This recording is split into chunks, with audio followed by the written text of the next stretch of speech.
Muito bem, a gravação foi iniciada.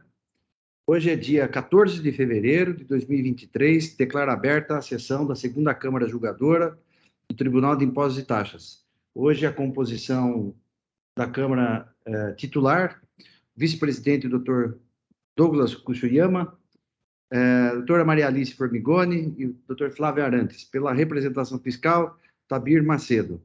Nós temos uma sustentação oral inscrita pela Comercial Tudo em Carnes Limitada.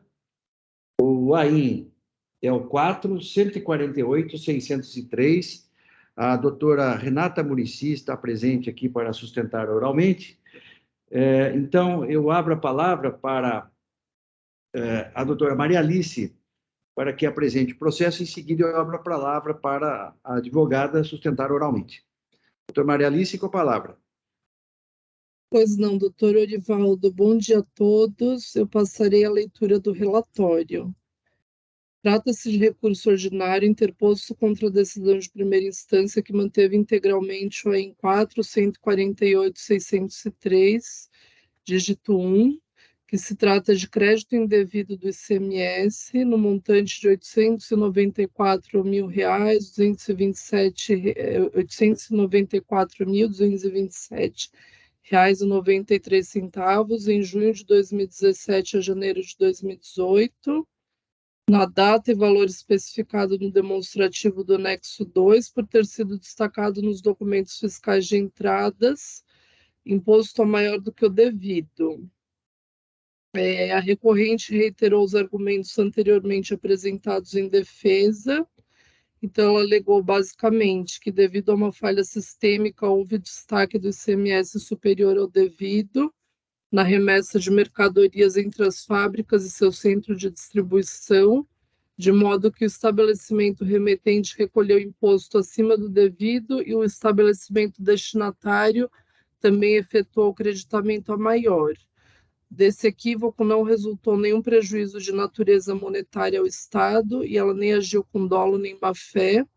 O ato de recolher e creditar a maior já serviu como procedimento de restituição garantido pelo inciso 2 do artigo 63 do RICMES, que teria direito à devolução dos valores que já foram compensados no creditamento, não trazendo ônus a nenhuma das partes da relação tributária.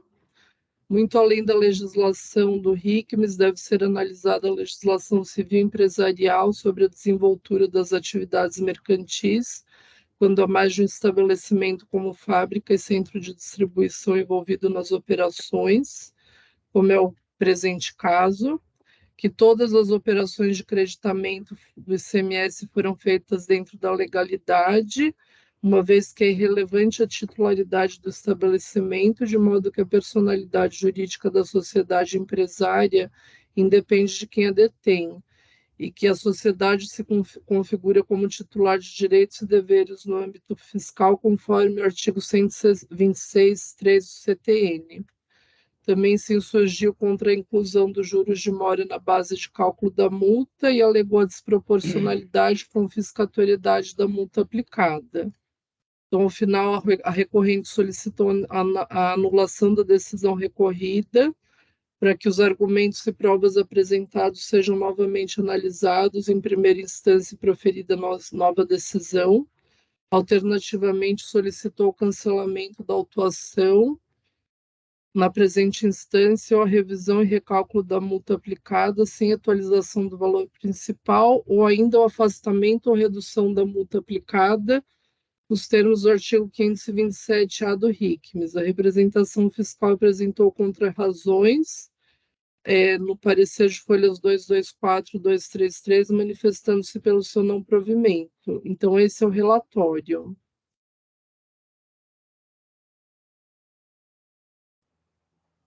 Muito bem. Agradeço a ilustre relatora. Eu passo, então, a palavra à doutora Renata Muricy, para que apresente a sua sustentação oral pelo prazo de 15 minutos. Doutora Renata, com a palavra. Bom dia a todos. Tentarei ser breve aqui. Na verdade, eu pedi a palavra hoje aqui Eu apresentei os memoriais, eu não sei se os doutores tiveram oportunidade de analisar, peço até desculpa por ter apresentado num curto prazo ali, apresentamos na data de ontem. Nós pedimos a palavra hoje para, na verdade, destacar um ponto que não foi trazido no recurso voluntário, no recurso ordinário, até por razões de não pacificação da jurisprudência, o que tem ocorrido a partir dali de meados do ano passado para cá. Com relação à operação em si que ocorreu, tá? O que a gente está falando ali, esse auto de infração, ele teve origem numa operação entre transferências de mercadorias entre estabelecimentos do mesmo contribuinte. E nós tivemos recentes decisões ali do Tribunal de Justiça, onde houve uma pacificação dessa questão de que, de fato, não há incidência do CMS com relação a esse tipo de transferência. Por questões óbvias, que inclusive já foram reconhecidas pelo Supremo, pelo Superior Tribunal de Justiça, com relação de que não há uma efetiva circulação econômica da mercadoria, não há uma troca de titularidade, razão pela qual não pode se exigir o ICMS nessas transferências, tá? Em que pese isso, as legislações estaduais continuam exigindo esse destaque, continuam exigindo este recolhimento, então os contribuintes continuam agindo dessa forma.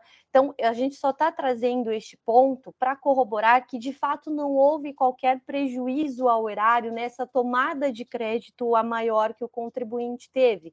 Então, a gente já mostrou lá no passado, quando da impugnação e quando da interposição do próprio recurso voluntário, de que, na medida em que houve o destaque de 18 na entrada, houve também na saída. Então, equilibrou-se e não houve nenhum prejuízo econômico ao erário. Da mesma forma, considerando que isso não seria uma operação tributada, a gente também só corrobora o fundamento de que não há, de fato, nenhum prejuízo econômico ao fisco. E ainda que você fale, vamos cobrar este imposto, vamos, de fato, glosar essa tomada de crédito a maior, a gente também não pode considerar uma multa de 100%, tal como foi aplicada pelo fisco. Então, aí a gente já deixa de falar um pouco sobre mérito e a gente cai para uma multa aí a gente começa a discutir a questão da multa de 100%, numa operação onde não houve prejuízo ao erário, uma operação onde não houve falta de recolhimento de CMS, onde não houve dolo algum do contribuinte, mas um simples e mero equívoco na hora do destaque da nota.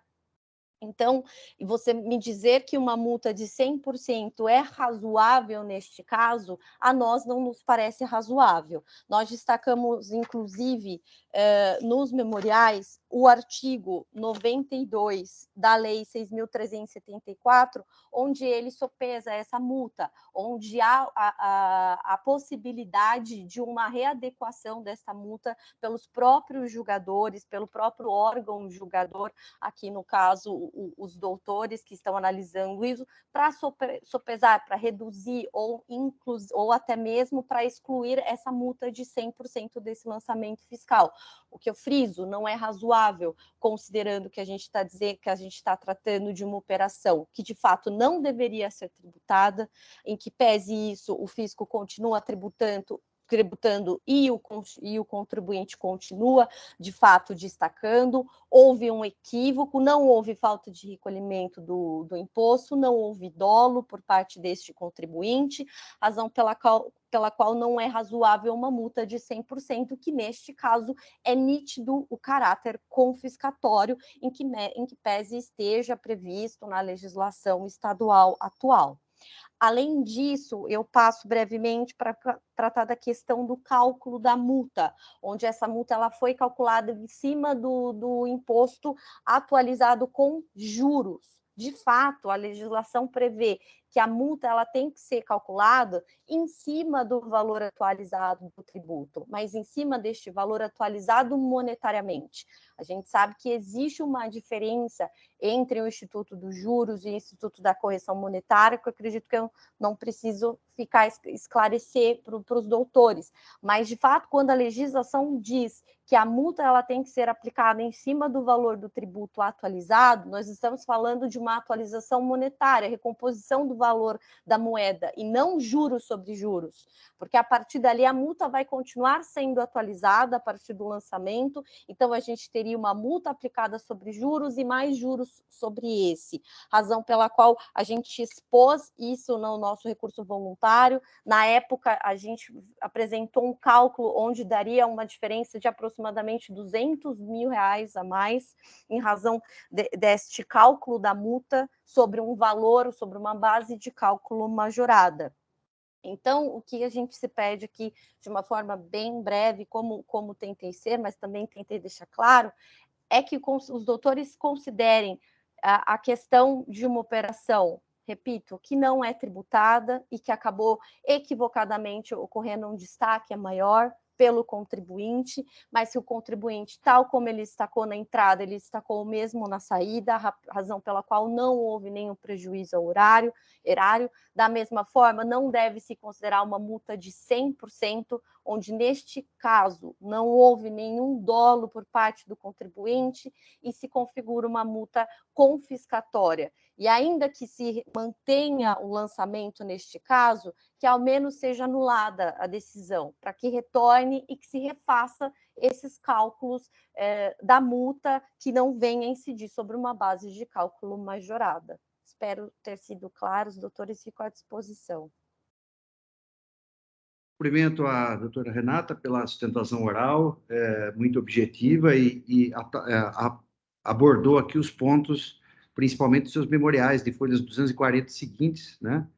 E estão regularmente anexados aqui ao processo. Eu passo a palavra à ilustre relatora, a doutora Maria Alice, para que apresente o seu voto.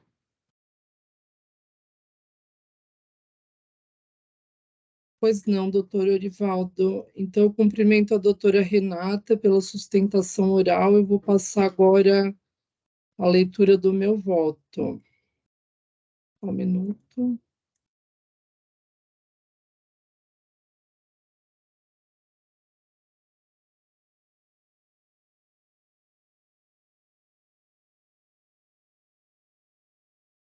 Então, assim, inicialmente não conheço do recurso ordinário no tocante às alegações sobre o montante da multa aplicada e a inclusão dos juros de mora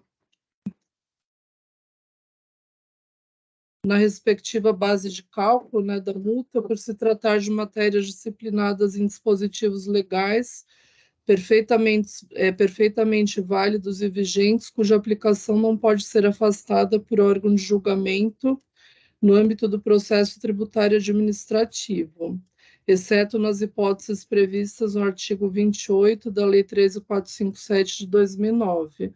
As alegações sobre a atualização da base de cálculo da multa aplicada tampouco podem ser conhecidas, levando-se em conta o disposto no artigo 52 da Lei 13.457 de 2009 e o fato de tal matéria ser objeto da súmula 13 de 2018 desse egrégio tribunal.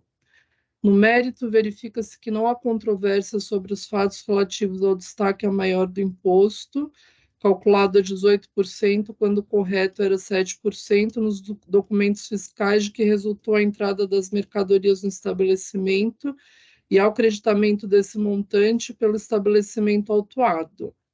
A validade do lançamento de ofício condiciona-se à observância dos ditames do artigo 142 do CTN e do artigo 34 da Lei 13.457 de 2009, e tais requisitos foram plenamente observados no presente AIM. A acusação imputada foi claramente relatada com a indicação dos dispositivos infringidos da legislação tributária, tendo o fisco juntado todas as provas necessárias e suficientes para a demonstração da infração. Demonstrativo de folhas 13 a 22, com a indicação das chaves de acesso das notas fiscais com imposto destacado a maior, Cópias de alguns dos respectivos DANFs juntados por amostragem a folhas 23/62, conforme faculta o artigo 22.3 da Lei 13.457 de 2009, cópia das guias de todos os períodos, a folha 63 a 70, e cópia do registro de entradas da autuada, com a escrituração dos documentos fiscais, a folha 71 a 150. A recorrente, por sua vez, admite referidos fatos, porém discorda de que o creditamento do imposto destacado a maior tenha sido indevido, por considerar que, sendo os estabelecimentos envolvidos pertencentes à mesma pessoa jurídica, os respectivos lançamentos fiscais devem ser conjuntamente considerados de modo que o crédito do valor excedente do imposto pelo estabelecimento autuado teria sido compensado pelo lançamento de débito a maior efetuado pelo estabelecimento emitente dos documentos fiscais. Entretanto, tal entendimento não pode ser acolhido, pois na legislação tributária paulista não há nenhuma previsão nesse sentido. Conforme se depreende dos artigos 85 e seguintes do RICMES, a apuração do saldo devedor ou credor do imposto nos estabelecimentos sujeitos ao regime periódico de apuração, como é o caso da recorrente, deve levar em conta as operações e prestações realizadas em cada mês e relacionadas individualizadamente à atividade de cada estabelecimento. Admite-se a possibilidade de centralização da apuração e recolhimento do imposto devido por todos os estabelecimentos de um mesmo titular localizados em território paulista, conforme os artigos 96 e seguintes do RICMES, desde que os saldos credor ou devedor do imposto tenham sido corretamente apurados em cada um deles, como corretamente observou o AFRE autuante a folha 187. Além disso, eventual restituição de imposto destacado a maior e efetivamente recolhido não é automática e nem pode ser diretamente efetuada pelo estabelecimento emitente dos documentos fiscais. Sujeita-se a prazo decadencial, deve ser previamente autorizada pelo fisco após ter sido solicitada e devidamente comprovada pelo interessado, segundo normas infralegais específicas, atualmente previstas na portaria SRE número 84 de 2022, que substituiu a antiga portaria CAT 83 de 91. Não tendo sido apresentada pelo recorrente nenhuma prova de que o estabelecimento emitente dos documentos fiscais eventualmente tenha efetuado o pedido de restituição nesse sentido. Conclui-se, portanto, ou seja, que só uma observação, ela alega, né, que o estabelecimento emitente tenha recolhido o imposto a maior, mas na verdade não tem nenhuma prova nesse sentido, na verdade só teve o destaque a maior, para verificar se efetivamente haveria o direito a essa restituição que ela alega. Isso tudo passa por um processo administrativo para se verificar se esses documentos foram efetivamente escriturados com esse crédito, com esse valor de imposto destacado a maior, se esse imposto foi efetivamente recolhido, nada disso foi trazido. Então, esse argumento de que o crédito a maior de um compensa o débito a maior do outro não tem sentido, não pode ser acolhido essa alegação. Então, agora, voltando aqui para o voto, conclui-se, portanto, que devem ser mantidas a autuação e a decisão de primeira instância, na qual foram analisados todos os argumentos apresentados em defesa com a devida fundamentação. Como a infração praticada implicou a falta de pagamento do imposto devido pela recorrente nos períodos em que o crédito foi indevidamente apropriado, ou seja, nesse estabelecimento, né, sem considerar todos como pretende a recorrente, não se encontra atendida uma das condições previstas no artigo 527-A do RICMES, de modo que o pedido de redução ou relevação da multa com fundamento nesse dispositivo resta prejudicado. Aí, depois da sustentação oral da doutora Renata, realmente eu não tinha tomado conhecimento dessa petição que foi juntada ontem, porém eu entendo que como foram trazidos argumentos inéditos nessa questão da não incidência na transferência de mercadorias entre estabelecimentos do mesmo titular, até agora nunca havia sido suscitada. Então, eu entendo que não há como tomar conhecimento desses argumentos nesse momento processual em razão da questão da preclusão, tá? Eu vou só editar aqui o meu voto para acrescentar esse parágrafo. Doutora Maria Alice, Pois não. aproveitar aqui a oportunidade que você vai editar o voto, eu quero Sim. ver com a representação fiscal também. Eu observo aqui que o período de apuração envolve julho de 2017 em diante. E, nesses casos, teria a implicação aí da súmula 10 da nova redação, né? Estaria dentro. Então, normalmente, numa situação dessa, que não houve alegação, mesmo assim, a representação fiscal tem pedido. Eu não sei qual que é a posição do Tabir nesse caso aí. Sim, temos pedido. Tenho impressão, doutor, que eu li aqui, tinha colocado até que era só o Selic, eu tenho a impressão que a gente colocou no nosso parecer, deixa eu dar uma confirmada, mas acho que está ali. Eu verifiquei que era no período de 2017, mas eu tive a impressão de que já era aplicada aquela nova. Não, é a partir de novembro. É porque a lei foi. A lei acho que foi de julho, né? Isso. A lei foi publicada em novembro. Começou a vigorar 1º de novembro. Deixa eu verificar aqui. Porque se a doutora Thais se já tiver nas contrarrazões que eu não reparei, aí eu já faço também uma observação acolhendo, tá bom? Doutora Maria, está sim, está no nosso pedido, a gente pede a aplicação da nova súmula 10, né, para os períodos anteriores. Aí. Bem observado, então, eu não tinha reparado também, no voto, bem observado, mas estava no nosso pedido, sim. Eu não tinha reparado, eu já vou editar então e já acrescentar uma observação de que eu proponho redução dos juros de acordo com a nova súmula 10. Só um momentinho. De qualquer maneira, os debates estão em aberto.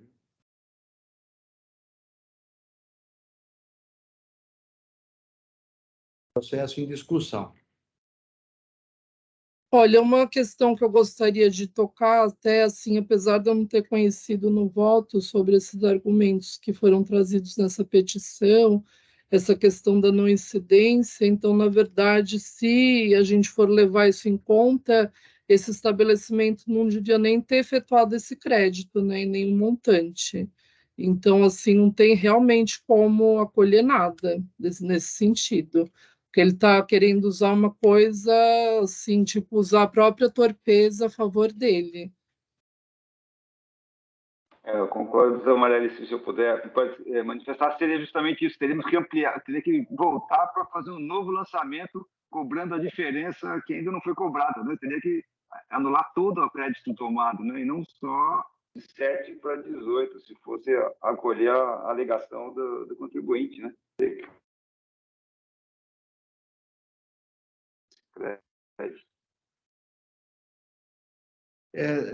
Nesse caso, doutora Renata, só queria fazer 2 observações com relação ao cálculo atualizado da multa.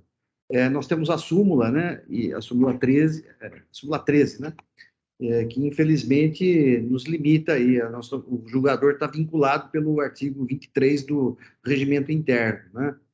E eu, quando essa súmula foi editada, eu estava compondo a Câmara Superior.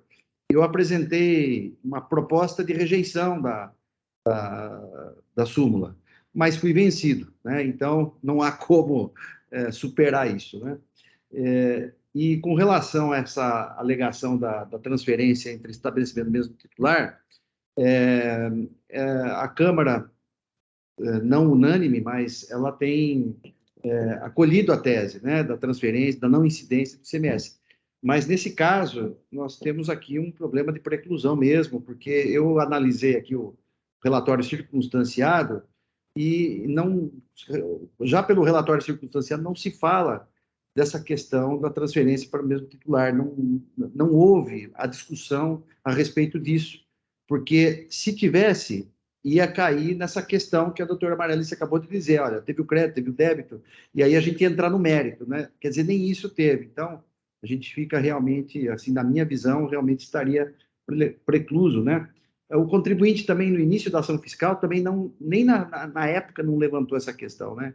Embora já era pacificado, antes do Supremo decidir, era pacificado no TIT a incidência. Aliás, eu votava no seguinte, sempre apresentei votos da incidência, né?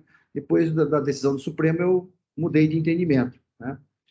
Então, nesse sentido, eu vou acompanhar, desde já, dentro dessas observações, já adianto que eu vou acompanhar a relatora.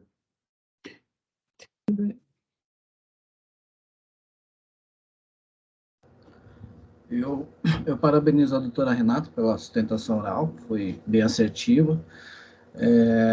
Parabenizo a doutora Maria Alice também pelo voto, as considerações aí do doutor José Orivaldo, e também, na verdade, eu também reforço aí essa questão da preclusão, uma vez que o recurso é relativamente recente, né? Tanto o recurso quanto a impugnação é do ano passado, né? A questão já não estava sedimentada, né? Até hoje não está, mas já tinha essa discussão, né? Então, por isso eu vou acompanhar a doutora Maria Alice.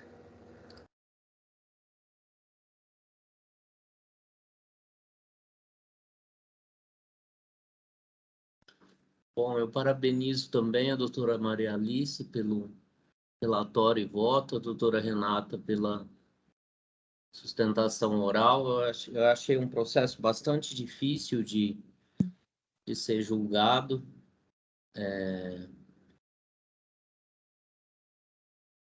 E eu gostaria de pedir vista desse processo, doutor Orivaldo, mas na verdade não vou pedir porque os 3 colegas já manifestaram o voto, né? Mas eu entendo que nesse caso aí caberia acatar o pedido de redução da multa, por não implicar em... Eu entendo que essa infração aí ela não implica em falta de pagamento do imposto, porque são operações de crédito e débito, né? Então, eu entendo que caberia aí o 527A, mas diante da manifestação dos outros 3 colegas aí, no sentido de acompanhar a doutora Maria Alice, eu deixo de pedir vista, porque seriam necessários outros 3 votos, né, para proceder esse argumento aí. Então, eu vou acabar por acompanhar a doutora Maria Alice aí para melhor andamento dos trabalhos. Doutor Flávio, até assim respeito, mas eu discordo, porque eu acho que a gente não tem certeza se não houve falta de pagamento. Como que a gente não verificou a escrituração do emitente dos documentos fiscais? Será que ele lançou esses valores? É uma infração Foram autônoma, destacados? né? É uma infração autônoma do emitente, né? Seria. Então, mas eu tive a impressão de que, com certeza, esse valor foi creditado a maiores. Será que o valor que foi destacado a maior realmente foi lançado na escrituração do emitente? Não sabemos. Então, a princípio, eu entendo que reduziu sim o valor do imposto devido. Eu achei um processo bem difícil de julgar, assim.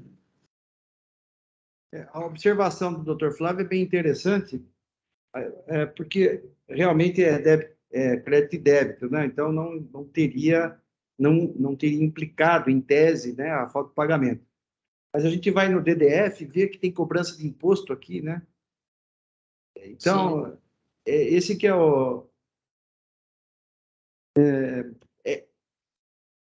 complicado, viu? Primeiro que tem uma jurisprudência pacificada do TIT que, em caso de crédito, o indivíduo implica em falta de pagamento, né? E aqui, nesse caso, a observação do Dr. Flávio é bem interessante. Deixa a gente... provoca inquietação, viu? Mas o DDF aqui, ele cobra juros, né? Esse que é juros, quer dizer, cobra o imposto, né? Mas tem situações, por exemplo, onde tem saldo credor que é pacificado, no sentido de que não implica em falta de pagamento do imposto. Saldo credor, sim, Não sim. seria óbvio, cai naquela questão lá da diferença de crédito, né, que seria moeda escritural e imposto, que a legislação nossa, na hora de fazer o lançamento de ofício, acaba por tratar da mesma forma situações que são diferentes, né?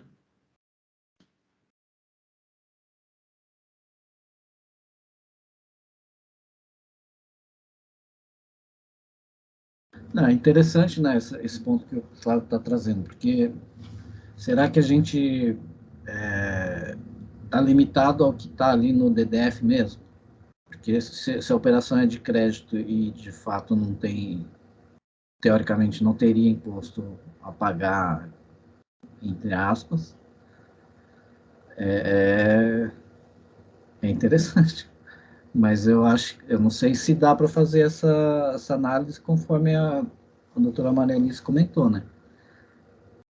Justamente além disso, nada disso impede, mesmo que ele tenha feito esse débito na origem, nada impede que ele peça o ressarcimento. Aliás, é direito dele fazer isso, ele pode fazer isso em qualquer momento, né? Pelo esse débito indevido que ele fez na nota fiscal de origem, que foi o objeto do crédito posterior na outra unidade, né? Então, realmente, cravar essa certeza de que efetivamente não houve ou que não haverá falta de pagamento. Ele vai conseguir pedir se ele pagar o alto, né? Sem pagar o alto, ele não consegue.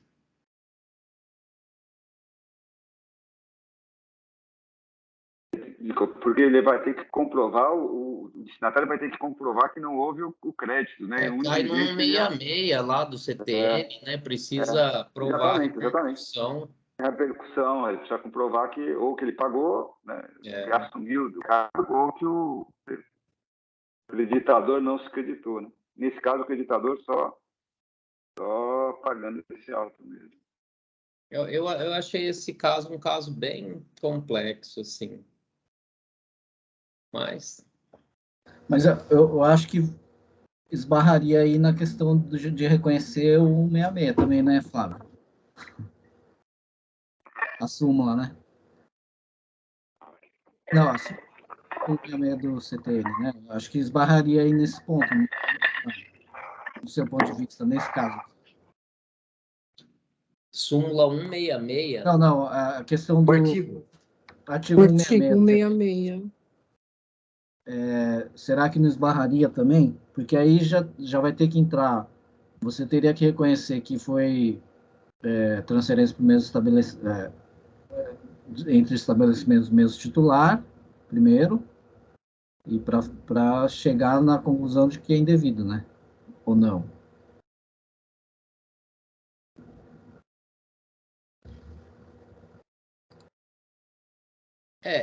Eu entendo, para a questão de aplicação do artigo 527-A, que a questão de se está escriturado o que está destacado no estabelecimento emitente seria uma infração autônoma do estabelecimento emitente. Então, esse ponto aí, eu entendo que assim, até poderia fazer uma diligência para tentar esclarecer isso, mas não, eu entendo que não seria o caso. Agora, para ele pedir a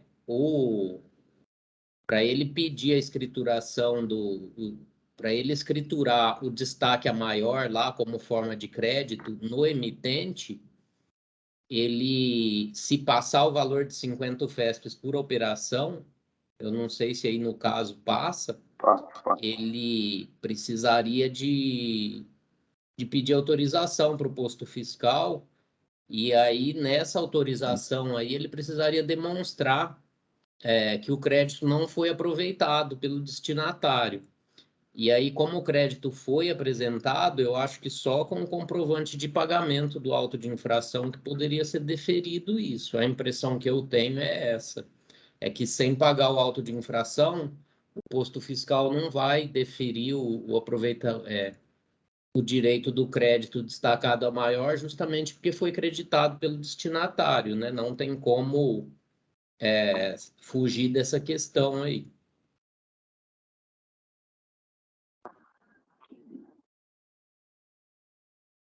O voto já está disponível, tá? O voto alterado.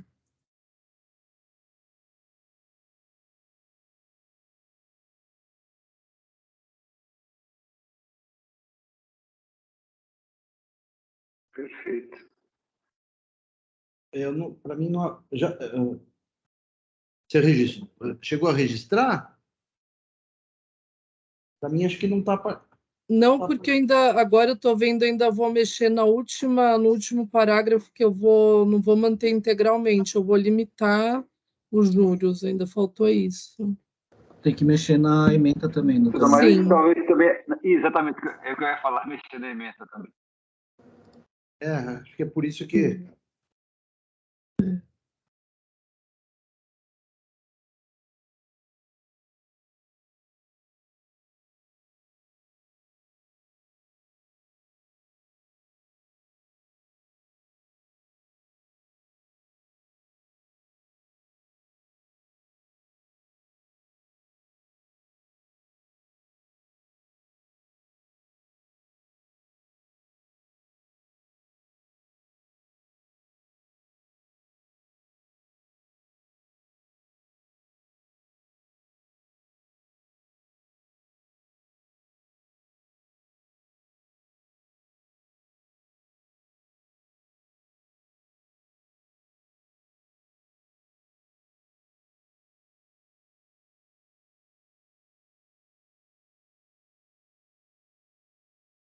Pronto, agora já está certo, eu vou registrar.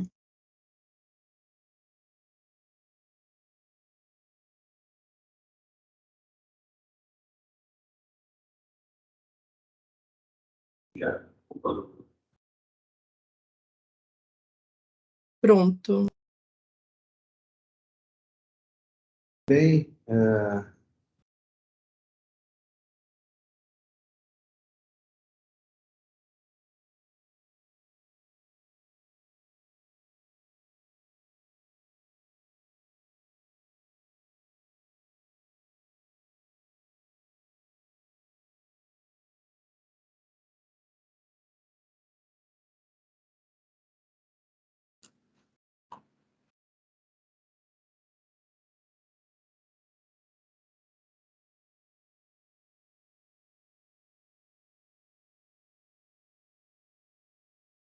bom, se todos estiverem de acordo, eu posso encerrar os debates?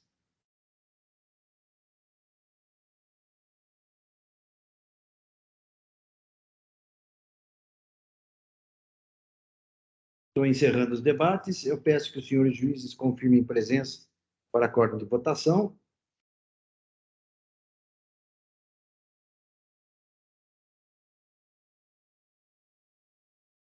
Processo em votação.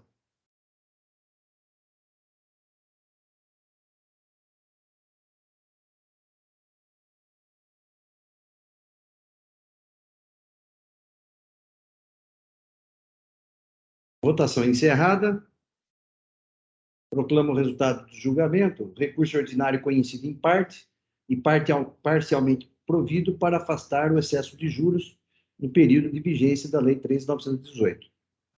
Esse é o resultado unânime. Eu agradeço à doutora Renata pela paciência. Desculpe aí a demora do início da sessão. Houve aí um probleminha causado por mim aqui.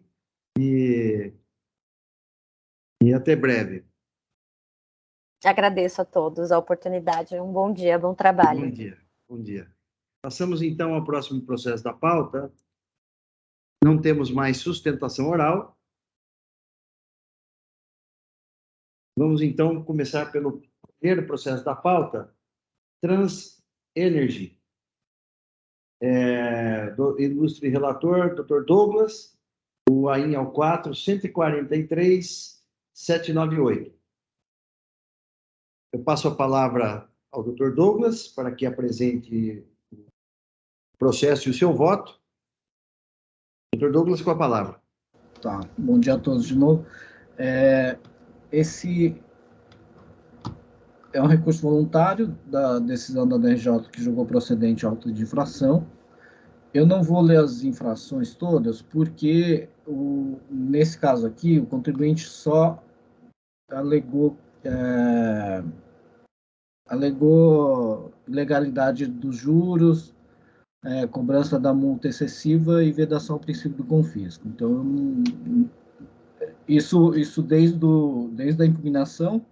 A decisão da DRJ foi um pouquinho mais além, ela entrou assim em alguns pontos na verdade, ela trouxe elementos assim que estavam no relatório circunstanciado, mas nada que importasse quanto ao mérito, né? Uma vez que o contribuinte não questionou nada.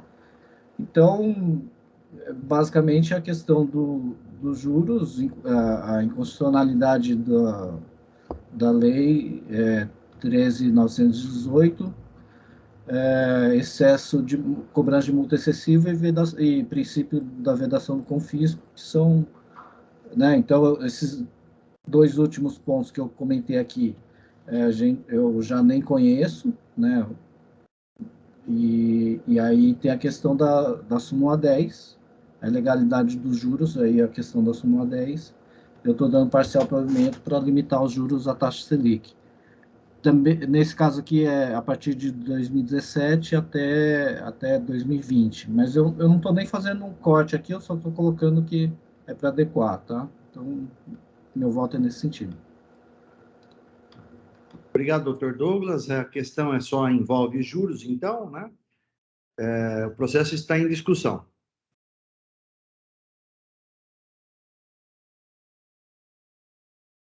Não havendo inscritos, eu estou encerrando os debates. Aguardo a confirmação dos senhores juízes para quórum de votação. Todos confirmados? Não. Todos confirmados? Processo em votação.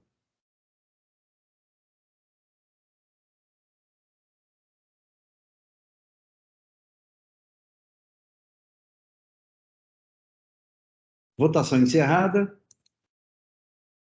Proclamo o resultado do julgamento.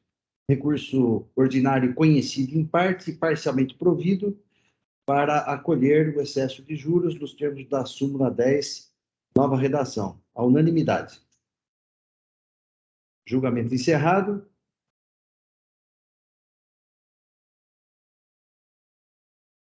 Passamos ao próximo processo da pauta. Refrix, envasadora de bebidas, eu sou o relator, o AIN ao 4.146.859. O registro já está feito. Muito bem, aqui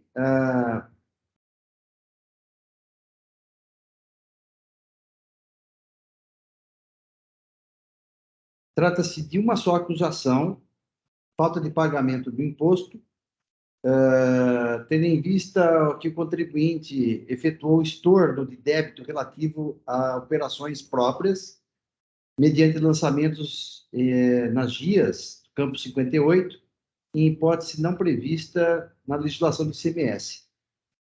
A justificativa desses estornos é em razão de bonificações em que o contribuinte destacou o ICMS e depois fez o estorno das bonificações, alegando aqui, basicamente, que se não fizesse esse estorno, iria pagar mais imposto por conta do regime da substituição tributária. Basicamente, é essa discussão. Eu vou direto ao voto. A acusação fiscal é de falta de pagamento do imposto em infração ao artigo 87.3, letra D, combinado com o artigo 87, parágrafo 2º artigos 112, 253, inciso 2 do RICMES, uma vez que o contribuinte estornou débitos relativo a operações próprias a título de bonificação mediante lançamentos em GIAs, campo 58, sem a previsão da legislação. Eu relaciono aqui os documentos que instruem o presente AIM, e a decisão de primeiro grau foi pela procedência do lançamento do crédito tributário, dado que, conforme esclareceu o relatório circunstanciado de folha 7/11, o contribuinte apresentou relação de notas fiscais constando CFOP 5910 e 6910. Com base nessas informações, a fiscalização apurou que o contribuinte destacou o ICMS nas operações próprias e o ICMS por substituição, referente às saídas subsequentes. Os destinatários das mercadorias se valeram da compensação do valor do ICMS próprio destacado no cálculo da retenção antecipada do imposto relativo às saídas subsequentes. Não é o caso de incidência da súmula 457 do STJ, pois as operações se sujeitam ao regime da substituição tributária. O procedimento de estorno realizado pelo contribuinte não tem previsão legal. O estorno levado a efeito viola, por via reflexo, o princípio da não cumulatividade, pois anula a cobrança do imposto devidamente destacado na operação própria, utilizado como redutor na apuração do imposto, do valor do imposto devido por substituição tributária em prejuízo ao erário, que o substituto tributário autuado se creditou da integralidade do ICMS próprio. Como argumento subsidiário, a decisão de primeira instância apontou que não restou comprovado nos autos as bonificações atribuídas às operações estão atreladas às vendas efetivadas, caracterizando-se como doação. E mesmo que fosse provado, o imposto incide, por se tratar de operações sob regime de substituição tributária. O contribuinte, para fins de recuperação do imposto, alerta que a decisão recorrida deveria respeitar a disciplina do artigo 63, inciso 7º, parágrafo 2º do RICMES, da portaria CAT 83 e 91. O contribuinte, diante disso, apresentou recurso ordinário, alegando que está provado nos autos que os estornos levados a efeito se referem ao ICMS de operações de bonificação para seus clientes. Logo, não podem incidir o ICMS das operações, conforme já pacificou o STJ, bem como a 10ª Câmara do Direito Público do TJ. Também alega, em reforço, que não houve redução indevida do ICMS-ST, como equivocadamente apontou a decisão recorrida. Justifica que procedeu ao lançamento do ICMS e o posterior estorno das operações próprias de bonificação para que não fossem indevidamente tributadas pelo ICMS, em razão da sistemática da substituição tributária. Prossegue dizendo que, na GIA, ao apurar o ICMS, fez o estorno do valor correspondente ao ICMS próprio dessas notas fiscais de bonificação. Por fim, o recorrente assevera que a decisão de primeiro grau claudicou ao afirmar que a bonificação de desconto não restou caracterizada, já que as notas fiscais de bonificação levantadas não estariam vinculadas a nenhuma operação de venda de mercadorias, uma vez que o contribuinte não trouxe tal comprovação nos autos. Nesse sentido, o contribuinte afirma que, se tal providência fosse devidamente solicitada pela fiscalização, fatalmente seria atendida, visando comprovar a vinculação nas saídas de vendas de mercadorias. Em contrarrazões, a representação fiscal pede o improvimento do recurso, no sentido de que a decisão de primeira instância deve ser mantida. Obtempera que o procedimento de estorno adotado pelo contribuinte não encontra amparo na legislação, bem como na espécie não tem aplicação à súmula 457, pois as operações estão sujeitas ao regime de substituição tributária. Prossegue dizendo que as bonificações devem ser incluídas na base de cálculo do imposto, conforme a Instrução Normativa 4/2000 e resposta às consultas números 19.169 de 2019 e 22.777 de 2020. Uma vez contextualizada a controvérsia deste processo administrativo, infere-se que é fato incontroverso que as operações apuradas pela fiscalização se submetem ao regime de substituição tributária. Também restou inequívoco que o contribuinte estornou débitos do ICMS dos valores das bonificações consoante CFOP 5910 e 6910, consoante notas fiscais. Em que pesem as judiciosas e bem articuladas alegações do recorrente, pois é sabido que as bonificações, em princípio, não podem ser incluídas na base de cálculo do ICMS, força da súmula 457 do STJ, a bem lançada decisão de primeira instância deve ser mantida incólume. No caso, como no caso concreto as operações estão sujeitas ao regime de substituição tributária, a indigitada súmula 457 do STJ não tem aplicação. Ora, no recurso especial 1.111.156 de São Paulo, julgado pelo rito do artigo 543, repetitivos, né, assentou que as bonificações não devem ser incluídas na base de cálculo do ICMS, excetuando-se desse entendimento as operações que forem realizadas pelo regime de substituição tributária. Veja-se a emenda do julgado. E aqui eu transcrevo essa emenda. No mesmo sentido, é o entendimento do STJ, segunda turma, no recurso especial 1.001.713, de Minas Gerais. Em compasso com o entendimento do Poder Judiciário, há precedentes do TIT, como se vê dos julgados abaixo. E aqui eu indico os AINs 3.140, 588, dígito 7, e o 4.037, 369, dígito 1. A Fazenda do Estado, sobre o tema, é firme pela inclusão do valor das bonificações na base de cálculo do ICMS em operações sob o regime de substituição tributária, como apontado pela representação fiscal, as folhas 487 e 488, a teor das respostas às consultas 19.169 e 22.777 de 2020. Não desconheço que a jurisprudência do STJ acerca das bonificações não está pacificada em relação às operações sujeitas à substituição tributária. A primeira turma do STJ vai pela não incidência do ICMS, conforme os RESPs aqui que eu indico, são 2, divergindo da segunda turma. Todavia, no presente caso, houve demonstração pelo fisco do aproveitamento da totalidade do imposto pelo substituto tributário hora atuado, de modo que na espécie deve prevalecer o entendimento da fiscalização. Com efeito, a comprovação de que as notas fiscais de bonificação estão atreladas às vendas realizadas na espécie é irrelevante. O relatório circunstanciado de folha 7/11 registrou que o contribuinte se aproveitou da integralidade do imposto substituto tributário, de tal modo que a redução do ICMS através de estorno de débitos implica em violação ao princípio da legalidade. E aqui eu transcrevo trechos do relatório circunstanciado, que vai de folhas 9 às folhas 11. Por tais razões, desprovejo o apelo do particular. Então, em resumo aqui, a discussão gira em torno do seguinte: a bonificação poderia ou não ser aplicada no regime de substituição tributária, né? É uma matéria, para mim, aqui nova, né?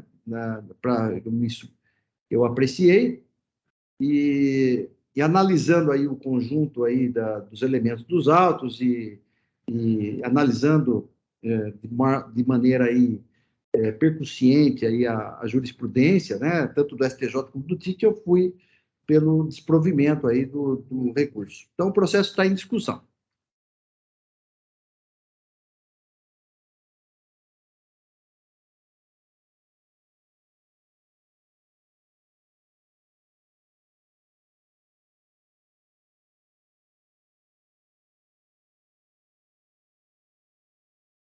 Bom, doutor Orivaldo, eu parabenizo aí pelo voto. É uma matéria bem polêmica, a questão das bonificações, né?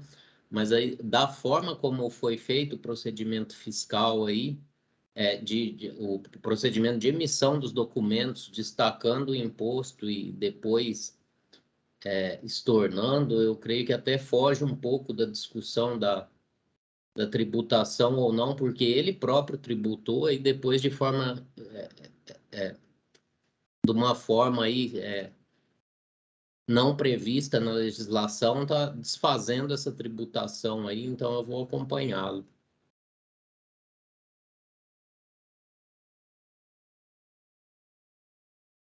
Então, doutor Flávio, esse foi o ponto, né? A questão aí da incidência ou não é um debate muito interessante, realmente polêmico, né? O STJ julgou em repetitivo de uma maneira, falou, não incide, mas eu não estou apreciando aqui a questão da substituição tributária. Vamos deixar para um outro debate. Essa foi a leitura que eu tive, né? E no caso aqui, realmente houve o aproveitamento do crédito, né? Houve o destaque, como você falou. Então, acho que fica complicado ir por essa linha aí da jurisprudência, só pela jurisprudência. Por isso que eu fui nesse sentido aí. Porque nesse caso aí cai na mesma situação do 166 do CTN. O adquirente substituído pode pedir, inclusive, o ressarcimento da diferença, o que não ocorreria se ele não tivesse destacado, né? Então, tem repercussões aí que no 166 do CTN impede dele fazer o estorno da forma como ele fez, né? Porque ele, na verdade, ele está transferindo o imposto para o outro estabelecimento. Se o outro estabelecimento vai pedir ressarcimento ou não, aí já seria uma conduta autônoma também do destinatário, né? Eu assim, esse processo me causou bastante reflexão, né? Eu fui exatamente nesse ponto, né? Porque realmente a jurisprudência ela é oscilante, mas não é o problema da jurisprudência, é como foi feito. Uhum. Eu parabenizo o relator também pelo voto. As considerações aí feitas pelo Flávio também foram bem esclarecedoras e aí eu também vou acompanhar. Também cumprimento o doutor Orivaldo e também vou acompanhá-lo. Muito bem, diante da... Só cumprimentar o doutor Edivaldo, realmente boa análise, né, como sempre. Obrigado, Tabir. Bom, diante da manifestação de todos, eu estou encerrando os debates. Eu peço que os senhores juízes confirmem presença para fórum de votação.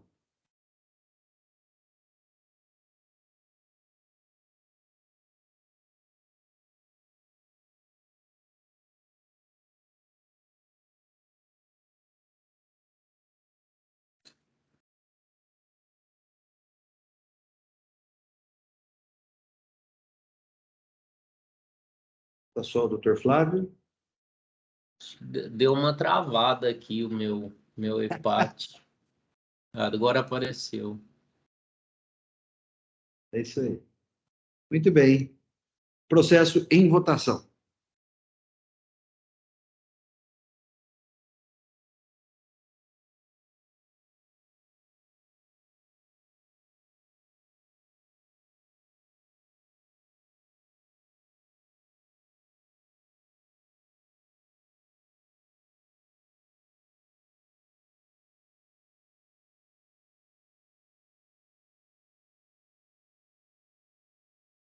Estou aguardando aqui, tá, doutor Orivaldo? Está bem Não, lento fica o tranquilo. sistema meu aqui. O atraso que eu provoquei aí é bem maior do que a sua...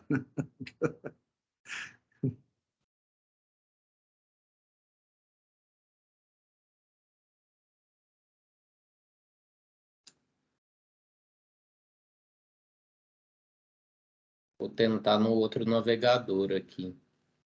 Não, sem problema, doutor Flávio.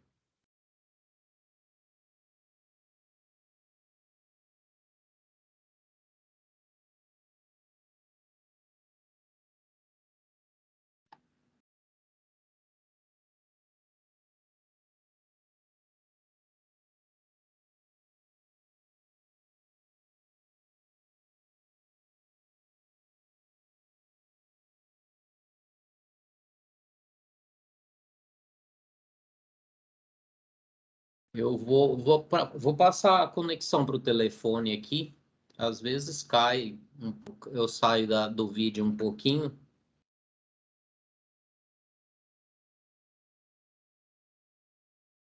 Ele está com a tela do voto aqui, mas não deixa clicar para votar. Se quiser reiniciar, não tem problema, Flávio.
Pronto, agora consegui.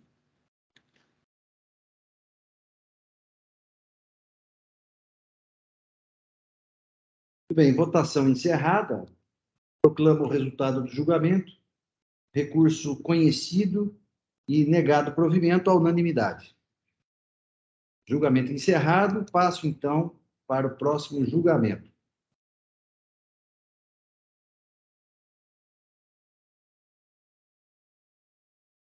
É o último processo da pauta de hoje. Sabará Químicos e Ingredientes. Eu sou o relator, doutor Flávio pediu vista.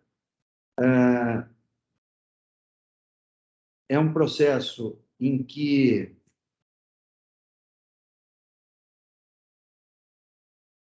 estou aqui fazer uma relembrando, né? É um processo em que eu mantive, afastei aqui, havia questões de conhecimento, eu afastei nulidade da decisão recorrida, com relação aos itens 1 e 2, o item 1 se refere a recebimento irregular de crédito acumulado, em desacordo com o artigo 73.3a do RICMES, e o item 2 se refere à emissão de notas fiscais de saída de mercadorias em vinculação de vendas com escopo de aquisição de créditos acumulados em arrepio à legislação. Então, são duas acusações, eu mantive as acusações, mas eu reconheci a consunção em relação ao item 2. O doutor Flávio, em relação para analisar a consunção, salvo engano, pediu vista e agora, então, eu passo a palavra ao doutor Flávio para que apresente seu voto vista. Doutor Orivaldo, na sessão de julgamento anterior, eu fiquei em dúvida quanto à consunção, principalmente porque os valores são divergentes, né, do item 2 para o item 1, e em questão da triangulação das operações, eu pedi vista para melhor analisar, para ver se as notas se referiam à operação de venda para, vamos supor assim, para a cessionária dos créditos, ou se seria uma outra perna da operação triangular, as notas, e eu verifiquei que, de fato, são as notas de venda que geraram o visto eletrônico para transferência de créditos, e estou considerando como sendo um ato preparatório aí a emissão dos documentos do item 2 para consecução da infração do item 1, e estou acompanhando aí pelas conclusões a questão da consunção. Então, em resumo, estou acompanhando o voto do senhor. Ah, tá. Muito bem, o processo está em discussão.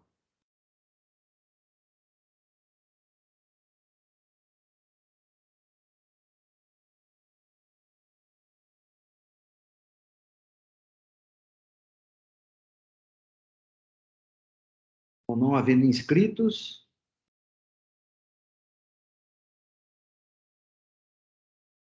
é um caso de consunção bem diferente mesmo, viu? É uma situação mais difícil por causa da triangulação. Realmente, me tomou um pouco de tempo para eu chegar, para eu entender isso daí, viu? Mas uma vista que justificava, viu, doutor Flávio? Precisava entender bem isso daí. Eu cumprimento o doutor Orivaldo pelo voto, o doutor Flávio também pelo voto de vista. Eu vou acompanhar também o doutor Orivaldo. Eu também cumprimento o voto e a vista aí, e vou acompanhar. Muito bem, eu estou então encerrando os debates. Peço que os senhores juízes confirmem presença para quórum de votação.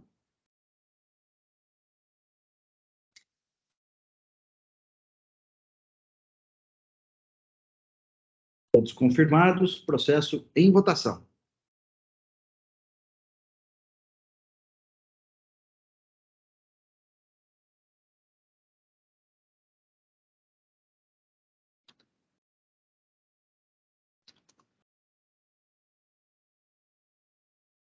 Votação encerrada. Proclamo o resultado do julgamento.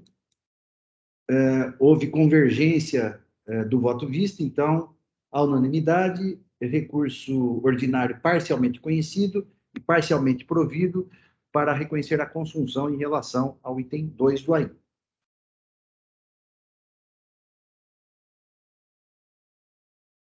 Julgamento encerrado.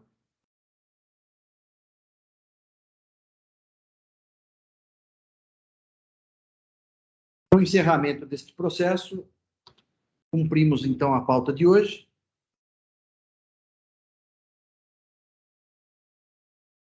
Tenho aqui que finalizar a votação do primeiro processo aqui.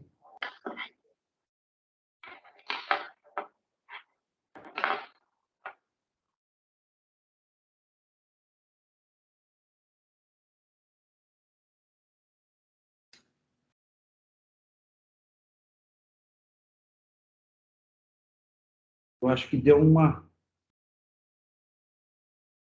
Vou ter que reiniciar aqui. Aparece para vocês aí encerramento da sessão? Ou não? Votação encerrada. Está como votação finalizada aqui. Então, eu vou ter que reiniciar aqui, porque quando eu fui finalizar o primeiro processo, né? Preciso entrar de novo no EPAT, porque não sei por que saiu.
Agora foi, né?